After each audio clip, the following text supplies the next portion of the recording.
회사 동료로 처음 만난 남자친구는 가끔씩 보면 세상 물정을 모른다 싶을 때가 있었지만 그게 연애하는 동안에는 크게 문제가 된 적은 없었습니다.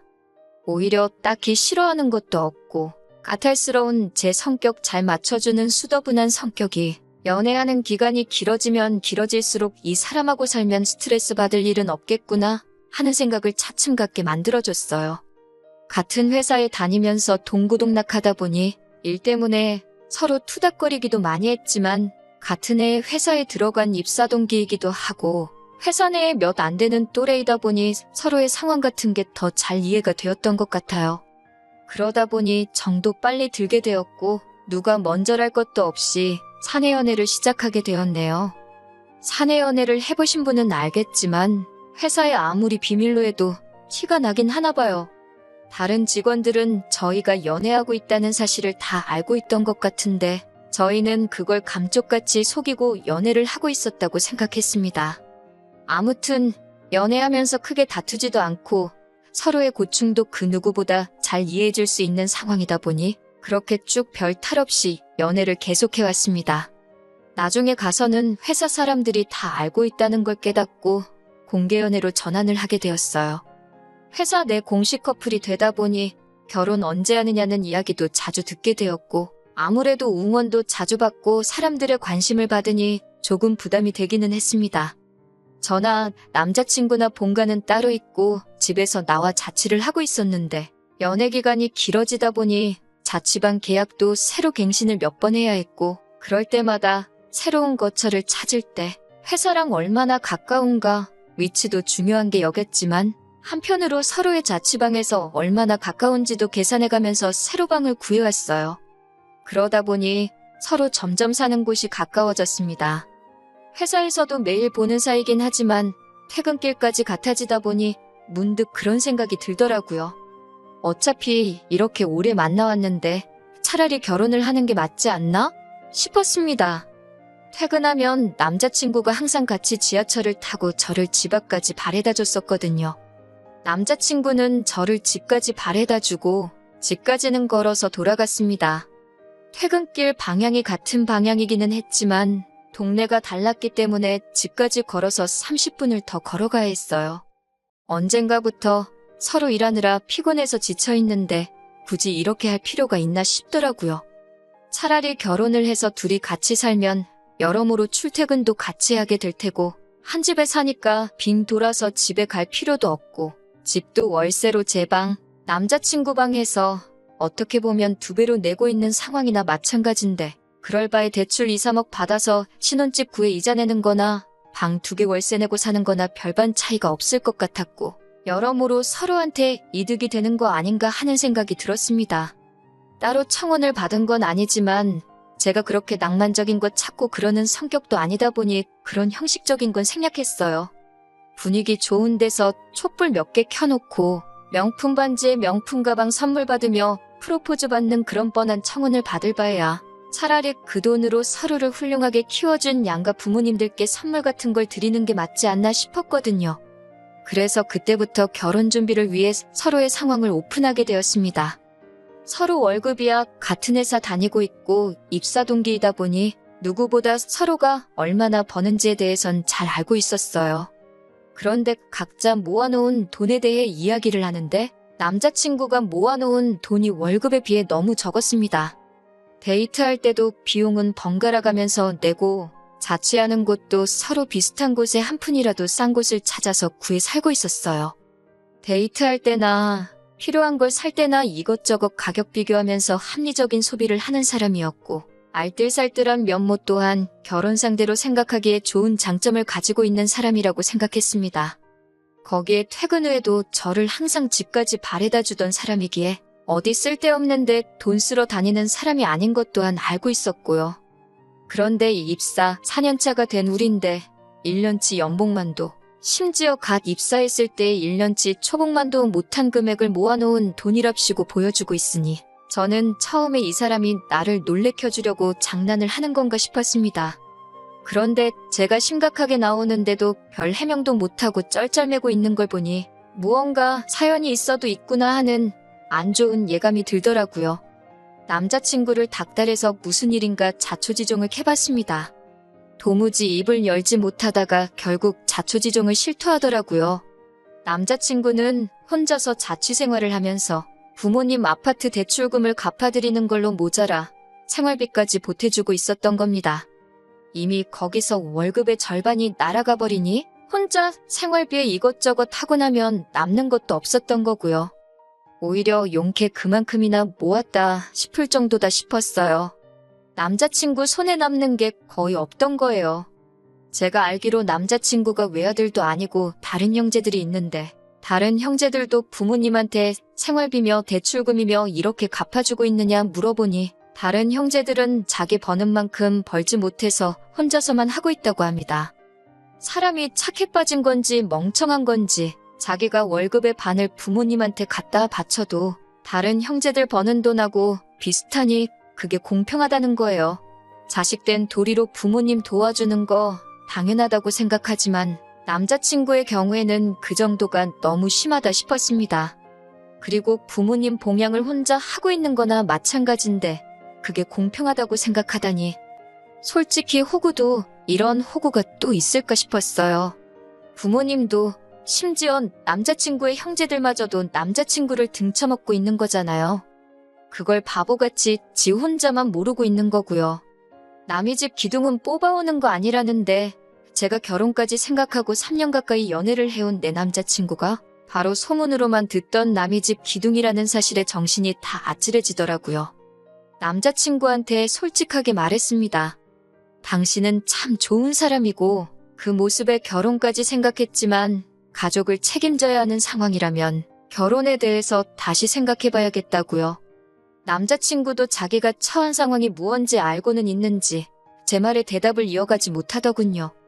연애를 시작했을 때 결혼을 전제로 시작한 건 아니었지만 그래도 미리 알려주지 않았다는 게 원망스럽기까지 하더라고요.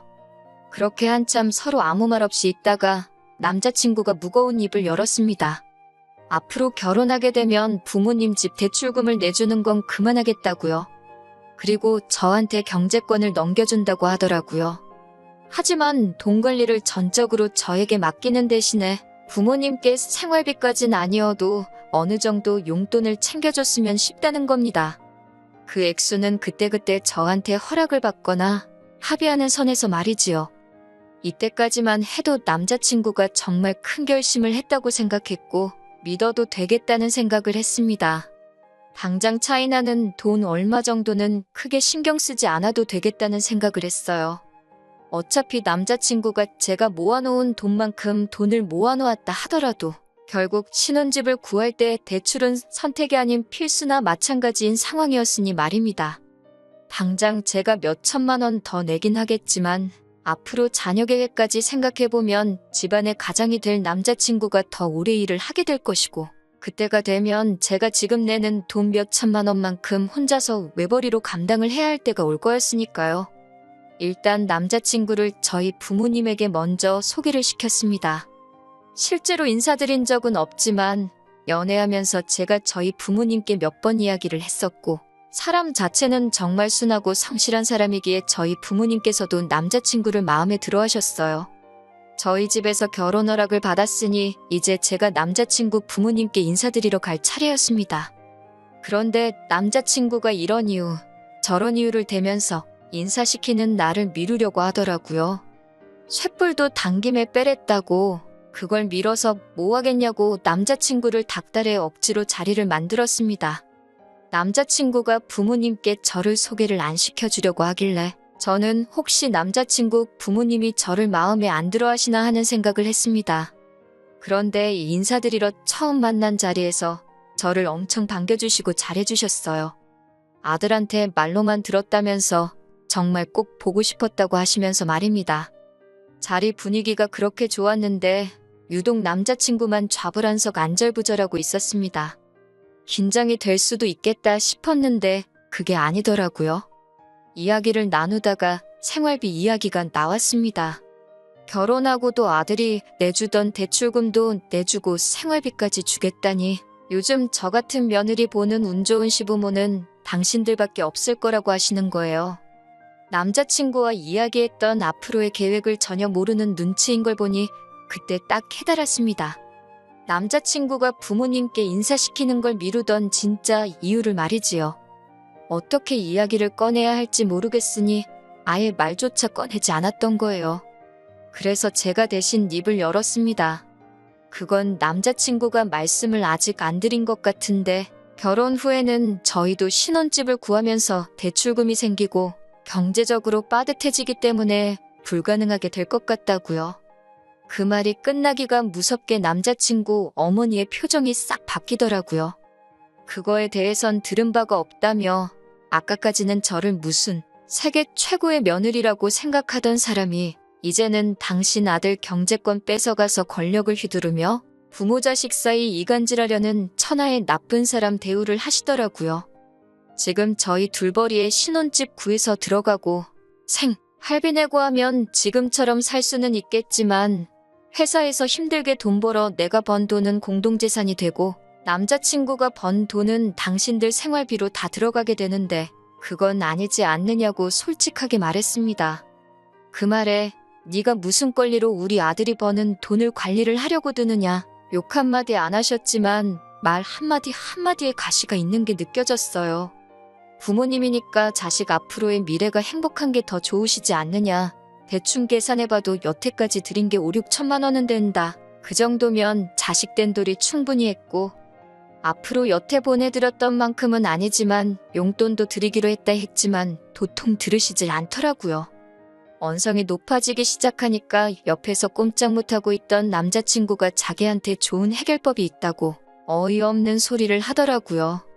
자기가 퇴근하면 대리운전 같은 거 하고 주말에는 물류창고 같은데 가서 일을 더 하겠다고요. 그렇게 돈을 더 벌면 그 돈으로 대출금을 갚아드리겠다는 겁니다. 아직 내 집도 없는데 투자까지 뛰면서까지 자기 부모 대출금의 생활비를 내주겠다는 게 말이나 되는 일인가 싶었습니다. 그렇다고 형제가 셋인데 그거 다 갚아주고 물려받을 일이 있는 것도 아니고요. 그건 또 무슨 소리냐고 한마디 걸고 넘어졌더니 남자친구 어머니가 당신 아들이 알아서 더 벌어가지고 준다는데 그것도 못하게 하느냐고 저보고 마누라 될 사람이 그 정도 이해심도 없어서 어디다 쓰겠냐고 얼굴에 철판 깔고 나오더군요. 더 길게 생각할 필요도 없겠더라고요. 어리숙한 건 알고 있었지만 부모님 눈치 본다고 해야 할 말도 못하는 남자친구는 더 이상 제 눈에 좋은 신랑감으로 보이지 않았습니다. 생활비 내주고 대출까지 갚아주는 집안의 기둥인 효자 아들이 결혼해서 가정을 꾸린다고 해서 부모들한테 진심으로 축하받을 것 같지도 않았어요. 오히려 당신들 당연히 받을 돈 뺏어간다고 싫어하지는 않으면 다행이라는 생각이 들었고요. 남자친구도 자기 인생, 자기 건강 갈아 넣으면서까지 돈을 더 벌어다가 부모한테 갖다 바치겠다는데 제가 뭐가 아쉬워서 남자친구를 오래 알고 지낸 거지 따지고 보면 그날 처음 본 알지도 모르는 사람들한테 시작부터 끝까지 미움을 받아야 하는지도 모르겠더라고요. 그리고 퇴근 후에 투잡 뛰고 주말에는 아르바이트해서 돈을 더 벌 거면 저랑 결혼은 왜 하나요? 그냥 관상용 열대어를 한 마리 키우고 말지. 일주일에 7일 밤낮 없이 일하는 남편이면 솔직히 없는 거나 마찬가지잖아요. 그래서 그냥 자리에서 일어났습니다. 남의 집 기둥 뽑아오는 거 아니라는 말이 괜히 있는 말이 아닌 것 같다고 결혼 이야기 뒤집어버리는 것도 뒤집어버린 거지만 남자친구한테도 이만 헤어지자고 말했어요. 평생 그렇게 가족들 지갑 노릇이나 하라고요. 그렇게 사는 게 좋다는데 내가 스트레스 받아가면서까지 못하게 말릴 필요가 없다고 말하고 자리에서 일어났습니다. 같은 회사를 다니다 보니 보기 싫어도 마주쳐야 해서 불편했는데 남자친구의 마지막 책임감인지 저에 대한 죄책감 때문인지는 몰라도 이직한다고 말하고 그 후에 회사를 그만두었습니다. 그런데 뭔가 계산착오가 있었는지 바로 직장을 못 구했나 봐요. 헤어지고 4개월쯤 지나서 제가 사는 자취방 앞에 술에 잔뜩 취해서 찾아왔더라고요.